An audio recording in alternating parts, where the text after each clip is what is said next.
ياكيمارو، تحرك مع مقبض جهاز السرعة وليس مع زر الاتجاه. ممتاز، حسنا فعلت ياكيمارو.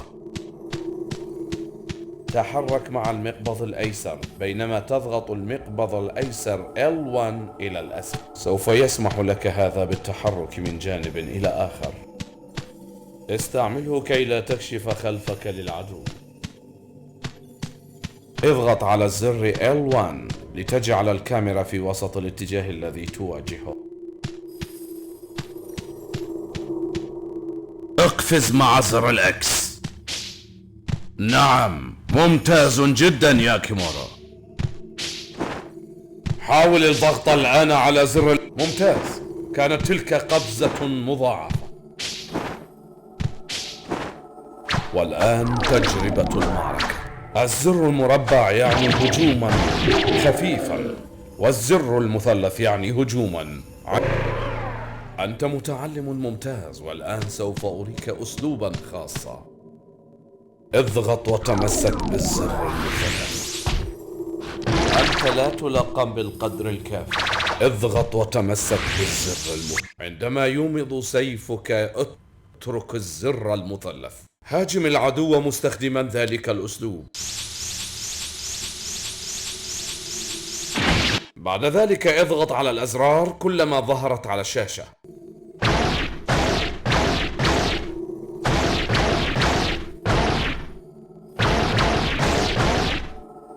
حينما تستنزف مساعدة العدو اضغط على الزر المثلث.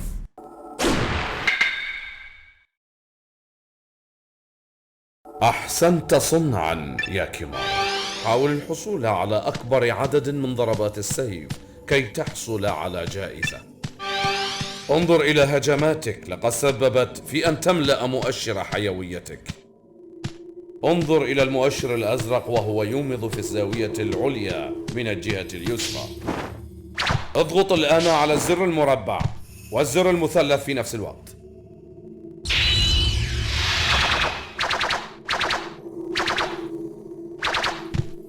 ممتاز، لقد أنجزت بنجاح هجوما شجاعا. بإمكانك أن تتعلم الكثير من الهجمات الشجاعة، وذلك بكشف قائمة الشجاعة.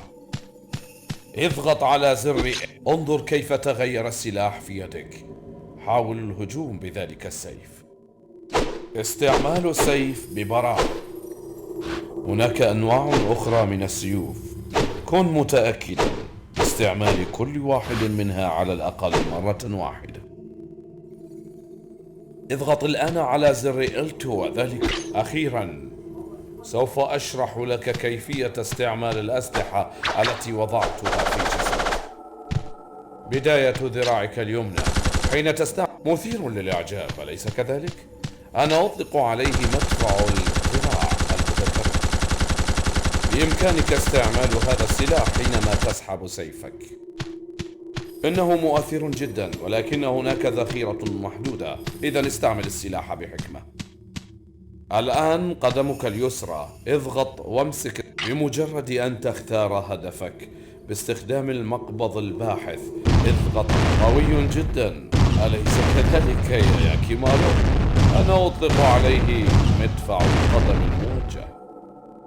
إنه قوي جدا، ولكن استعمله في حالات خاصة وبروية. أوه، كدت أنسى، هذه السيوف في ذراعك. كلما هزمت الشياطين سوف يرتفع مستوى السيوف. تأكد من استعمالهم كثيرا ياكيمارو، لأنها سوف تخدمك جيدا. ياكيمارو، رحلتك تبدأ من هنا. اعقد العزم وكن قوية. اهزم الشياطين 48 وارجع إلى هنا حيا. سأكون بانتظارك ياكيمارو.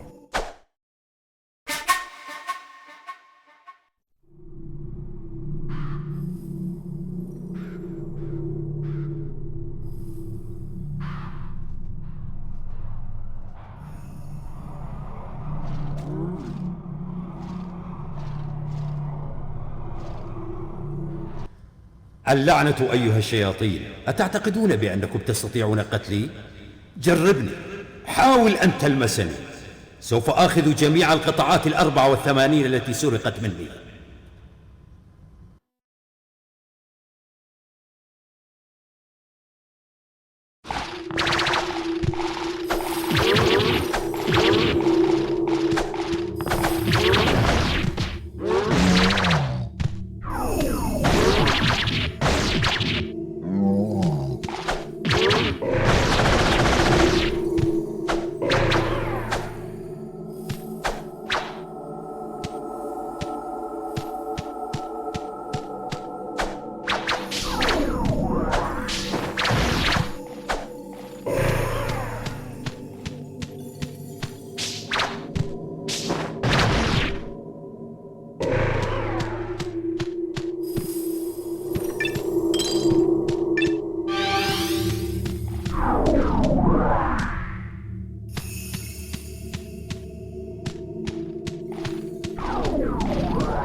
شياطين.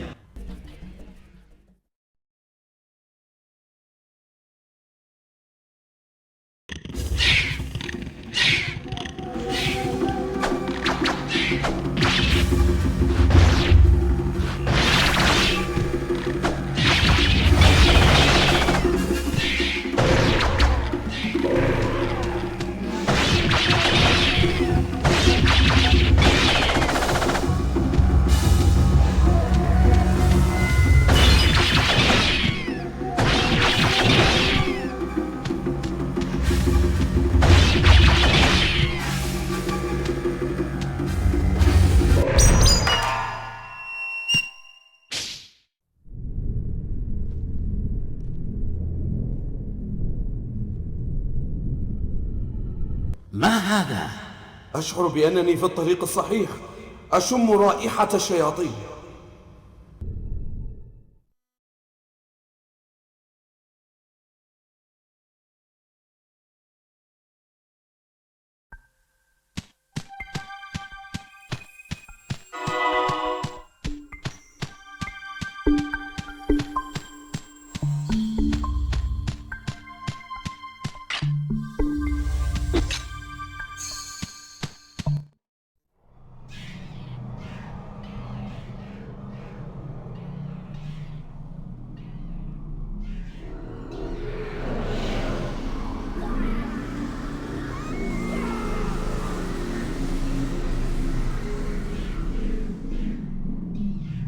الشياطين.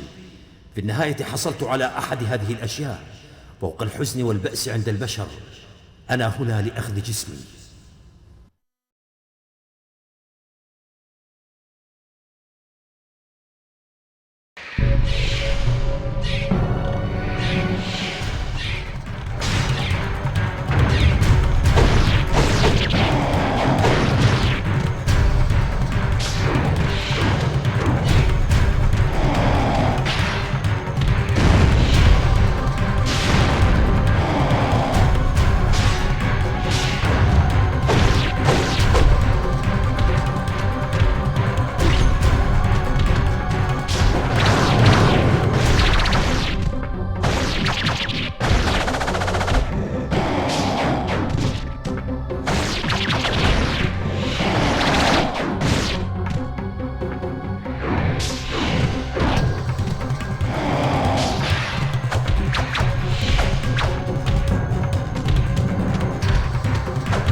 ماذا يحدث؟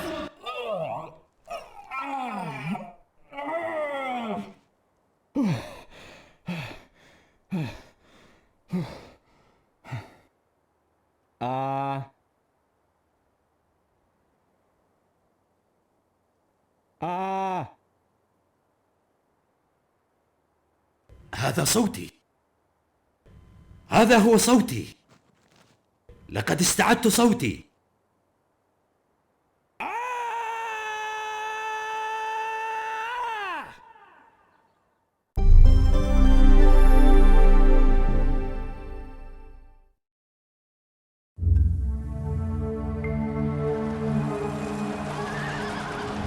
The world was ravaged by unending war. The people cried to the heavens, their hearts full of despair. Unbeknownst to them, the world was at the mercy of a group of vile demons known as fiends. One day, a terrible omen appeared in the sky. When morning came, not one, but two suns rose in the east. However, while one sun shined more brightly than ever, the other gave off a dull, black light, as if it were but a shadow of the real sun. It seemed as though the gods of the heavens could no longer bear to witness the troubled times on earth, and parted ways with the gods of darkness. The gods of darkness, the fiends, looked upon this omen with fear. To them, the appearance of two suns foretold the birth of a human that would have the power to end their dark rule. However, the fiends could not destroy this child of light themselves. They discovered, however, they could corrupt the child's birth parents. The fiends approached Kagemitsu Daigo, a local samurai, and the future father of the child of light, and enticed him with promises of power. One night, in his dreams, Kagemitsu Daigo saw a vision. In this vision, he was told that he would be given the power to bring order to this chaotic world. Daigo, thinking that he had received a vision from the heavens, gathered all his courage and ventured to the temple called the Gates of Hell alone. As Daigo stood there, surrounded by the possessed statues of the 48 fiends, he was told that the price of his power would be his firstborn child. The sudden demand threw Daigo into a panic. Heightened by the echoing laughter of the fiends, his mind began to twist, and Daigo's reason and judgment failed him at last. He signed the contract. A few days later, Daigo's child was born. This was much to the surprise of Daigo himself, as he had expected the fiends would lay claim to his child. Daigo dared to allow himself to feel a moment of joy and relief, but that moment proved to be short-lived. Shadows gathered over the newborn, wrapping themselves around its tiny body. A voice sounded from within the shadows. The body of your son now belongs to the 48 fiends. As promised, you shall be granted the power to bring order to this pitiful world. You shall never know defeat in battle from this day forth. Your path to victory shall be littered with the corpses of those who defy you. 48 parts of the infant's body had been stolen by the fiends. Seeing what happened to his son, Daigo let out a blood-curdling scream in anguish. Suddenly, Daigo sprang into action. He snatched up the infant in his arms, jumped atop his trusty steed Midoro. His wife desperately tried to stop him, but Daigo shrugged her off and made his way toward the river.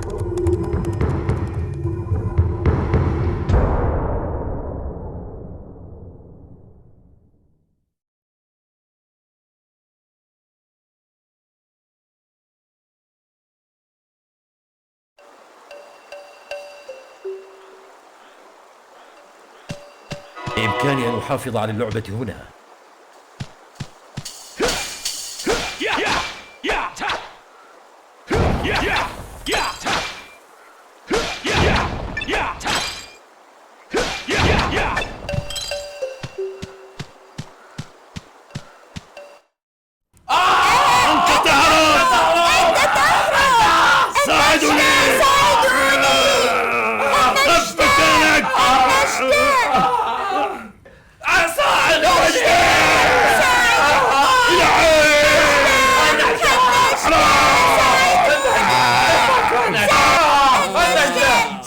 قفوا!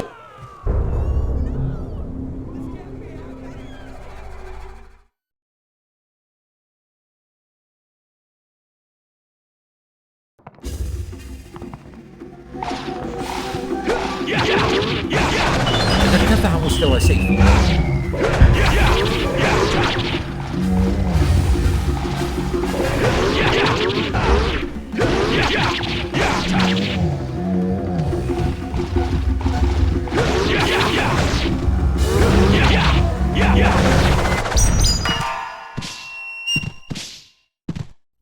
لا عليك، سوف أقتل الشياطين.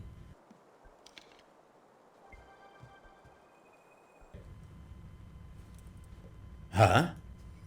ذراعي، إنها ليست حقيقية، ولكنني لن أخبر أحدا عنها.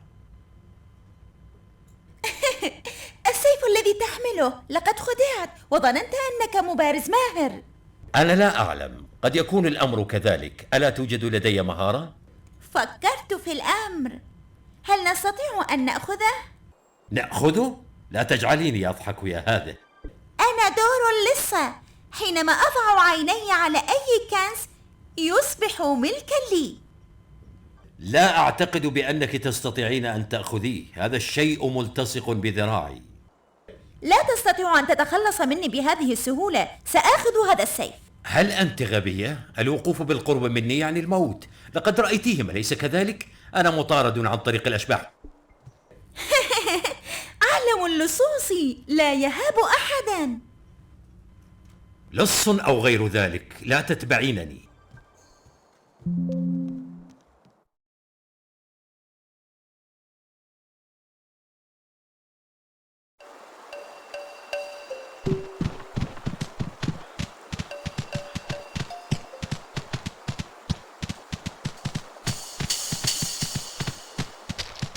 بإمكاني أن أحافظ على اللعبة هنا.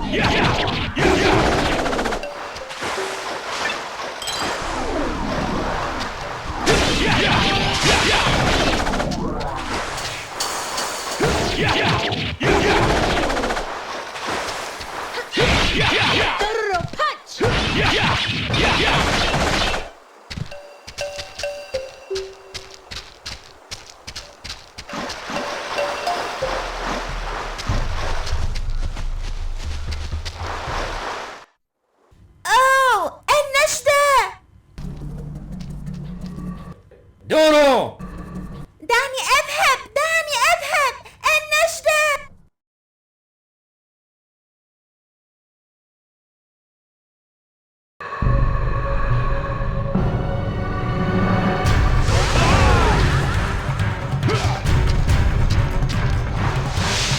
دعني أذهب! دعني أذهب!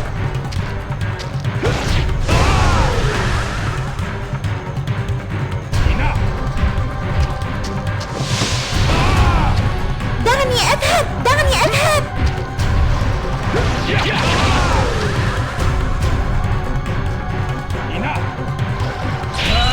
دعني أذهب! دعني أذهب! شكرا على المساعدة، سوف أحمي ظهرك.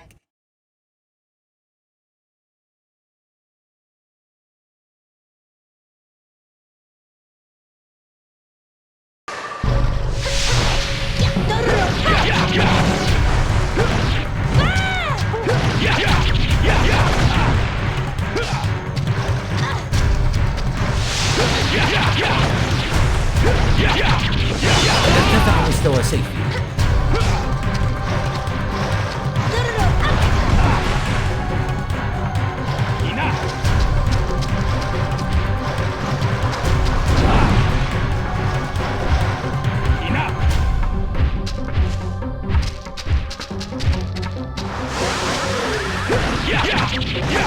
قد ارتفع مستوى سيفي.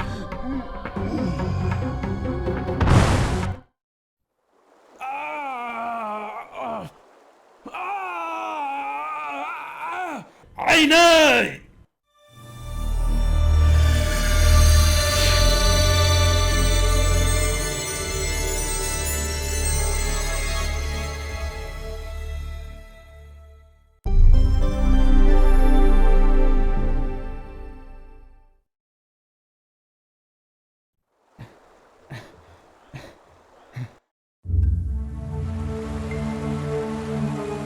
Having returned from his studies in China, the physician Jukai had been gathering herbs near the river.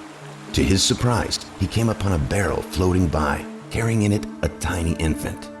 Perhaps it was his medical training that urged him to save the child, or perhaps it was human instinct, but Jukai did not hesitate but for a second before he rescued the child from the barrel. Yet upon examining the child, he was at a loss for words, for he did not know any medicines that could help this cursed infant.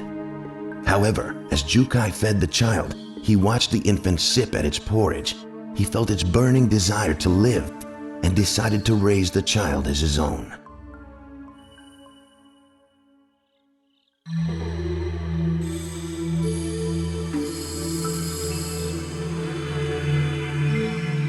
One day, a strange voice buzzed in Jukai's ear. "Feed me, feed me," the voice pleaded. He looked around in search of the source of the voice. The infant was staring straight at him with its empty eyes. "Could it be?" he said aloud. "Were you the one speaking to me?" "Yes," the voice echoed in his mind. Jukai realized that the child could speak directly to his mind. From that day forward, Jukai communicated with the child telepathically and taught him everything he needed to know about living in this cruel world. When the child turned 3, Jukai made a decision. He decided to operate on the child. He would use all his medical knowledge to give the child everything he was missing. Arms, legs, eyes, nose, ears, everything that the child lacked. He began the operation. After many, many hours, a miracle happened. At the end of the surgery, when the anesthetics had worn off, the child opened his eyes. And for the first time, the child had a complete body. And he had a name, Hyakimaru. Within a month after the surgery, Hyakimaru began to learn to use his new body. He sat up, moved his legs, and took his first steps. He stumbled many times, but every time he picked himself back up and tried again. The pain was nearly unbearable, and every day he worked himself to the point of nearly collapsing. Soon Hyakimaru was able to run about as free as any child. When Hyakimaru turned 6, Jukai had been watching him run and play like any child would. Despite the fact that he could not see, he knew at that moment that with such wondrous gifts, a strange and fantastic destiny would surely be awaiting Hyakimaru. As Hyakimaru grew older, strange things began to occur. Demons began to appear all around them, watching their every move. When Hyakimaru turned 18, he visited a local temple. While praying, a voice spoke to him from the heavens. The 48 fiends have each taken a part of your body, young Hyakimaru. You must slay these fiends and retrieve what is rightfully yours. However, the fiends have also created a human out of your body parts. Slay the fiends, or their human creation, and you shall become whole once again. Hyakimaru, sensing the seriousness of the situation, sat down to speak with Jukai. Hyakimaru knew that the fiends were after him. He knew it was because of his special powers that the demons wanted him dead. Even though he had artificial limbs and could not see nor hear, he could see things with some sort of innate sixth sense. He knew that the fiends considered him a threat and would do anything to get rid of him. Hyakimaru decided that he must seek out the fiends and destroy them. To help him accomplish this, Jukai decided to perform one final operation on Hyakimaru. He fitted Hyakimaru's body with various powerful weapons. As Hyakimaru prepared to set off on his quest, Jukai warned Hyakimaru of the dangers he was sure to face. He explained that fiends lived off of human suffering and grief. He told Hyakimaru that if he encountered any peoples burdened with inexplicable pain or suffering, chances are he would find a fiend nearby.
ياكي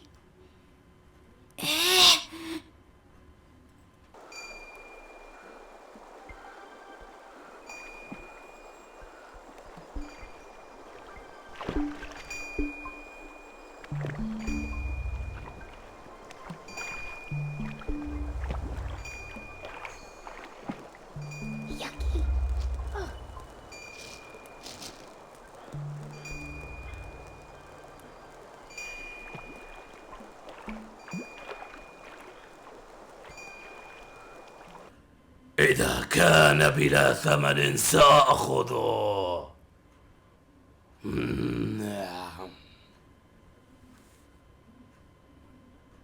إنها البداية فقط. سألقنكم درسا لن تنسوه أبد الآبدين.